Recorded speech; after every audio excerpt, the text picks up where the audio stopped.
आजकल आम तौर से माएँ अपने बच्चों को रात को सुलाती हैं और एक जुमला कहती है, बेटो जल्दी सो जाओ, सुबह स्कूल जाना है।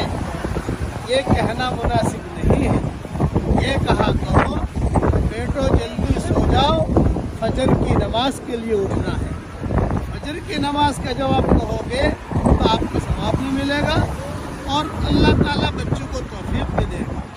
दूसरी बात, आम तौर से आदमी कहता है मौलाना मेरी सेटिंग हो जाए, थोड़ी सेटिंग करूँ, फिर चिल्ला में क्यों नहीं जाता, 3 चिल्ला क्यों नहीं जाता, फिर सेटिंग नहीं हो रही है, सेटिंग नहीं हो रही है, फिर नमाज क्यों नहीं पढ़ता, थोड़ा सेटिंग हो जावे कारोबार की, बच्चियों की शादियाँ हो जावे।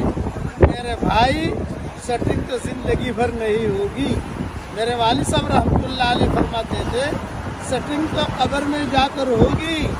जब कब्र में लिटाया जाएगा तो कहने वाले कहेंगे देखो भी उसके पाँव बराबर सेट है कि नहीं, देखो उसका चेहरे की सेटिंग बराबर है कि नहीं, और देखो ज़रा उसके हाथ की सेटिंग बराबर है कि नहीं।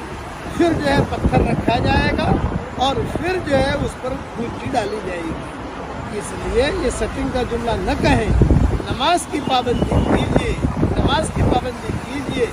हरगिज़ ये न कहें बेटो जल्दी सो जाओ, सुबह जो है स्कूल जाना है। नहीं, बेटो जल्दी सो जाओ, फजर की नमाज के लिए उठना है। अल्लाह ताला हम सबको नमाज पढ़ने की तौफीक अता फरमाए। आमीन।